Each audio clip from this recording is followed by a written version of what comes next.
Brace yourself for an uncomfortable truth. Social Security, the bedrock of American retirement for nearly a century, is edging toward a crisis that could force drastic changes sooner than you think.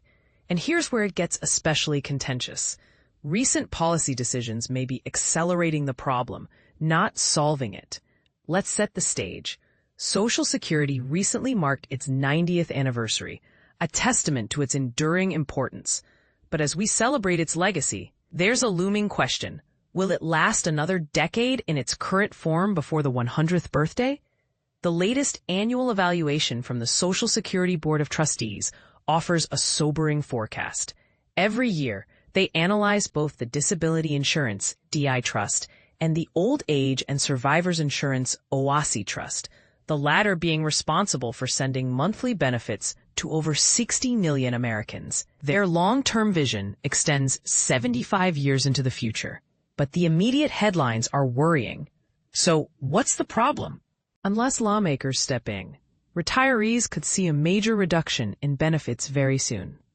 According to the trustees' most recent report, released in June, Social Security's main trust fund will be completely exhausted by early 2033. Beyond that point, the money coming in would only cover about 77% of promised payments. That means a roughly 23% cut to millions who rely on these monthly checks for basic needs. But this is the part most people miss. Just this August, Chief Actuary Karen Glenn provided a fresh update, and the situation may be a little worse than previously thought. Here's what you need to know about the critical changes that could affect your future income. Breaking down why Social Security is in trouble. Before diving into Glenn's update, let's clarify why Social Security is running into deficits, a question that sparks a lot of heated opinions. When Social Security debuted in 1937, payroll taxes flowed in and payments flowed out, with more money coming in than going out.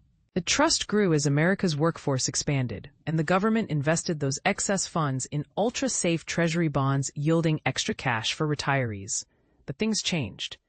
The baby boomer generation boosted the system while they were employed, but demographic tides have shifted. Americans are living longer, birth rates have declined, and most baby boomers are now retired.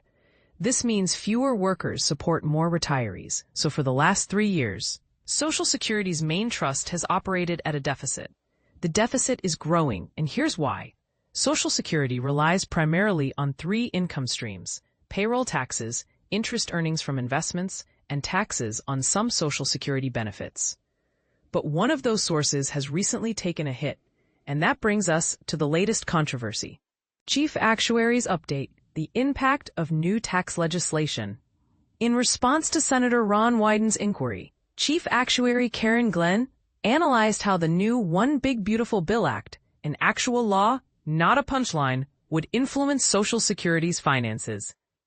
While this law doesn't directly reduce taxes on Social Security income, it extends components of the 2017 tax cuts and introduces a more generous deduction for those aged 65 and up. What's the catch? These larger deductions mean less of senior Social Security benefits are subject to taxation, reducing the revenue Social Security collects. So where does that leave us? The actuary estimates the law will cost Social Security an extra $168.6 billion over the next 10 years. As a result, the depletion date for the main trust fund moves up to the last quarter of 2032, earlier than previously feared. The actuary didn't provide a revised estimate for the size of benefit cuts, but unless other actions are taken, retirees should prepare for a reduction similar to the 23% previously projected. While the enhanced deductions for seniors will revert after 2028, restoring prior tax rules, the underlying demographic challenges will keep getting worse. In simple terms, even after the law expires, the gap between what Social Security owes and what it takes in will keep ballooning, making the problem harder to solve every year it's ignored. Will Congress sit back and let your benefits be cut? Under current law, Social Security can only distribute what it collects. Once the trust fund runs out, it's legally required to shrink benefits unless Congress intervenes. So, what's the plan? Congress theoretically has many options to fortify Social Security and make it sustainable. Raising taxes, tweaking benefits, or a mix of both. Acting swiftly would spread the burden and allow softer adjustments. But, and here's the controversial part, recent actions seem to do the opposite. Lawmakers celebrate the new law's supposed benefits for seniors, but ironically, those perks go mostly to wealthier recipients, while speeding up the program's financial downfall for everyone. Consider this. Social Security is so crucial to the American public that it's hard to envision Congress standing by and letting it collapse. Yet, by choosing immediate political wins over true reforms, lawmakers risk far greater pain down the line, possibly ushering in sweeping changes well before the program's 100th anniversary. And now, the real debate.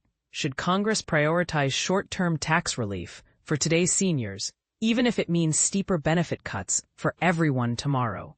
Or is it time for tough, long-term reforms, no matter how unpopular? Where do you stand on this? Would you accept smaller checks now for a more secure future, or do you want every possible dollar preserved, consequences be damned? Let's get the conversation started. Share your thoughts below and tell us what you think Congress should do.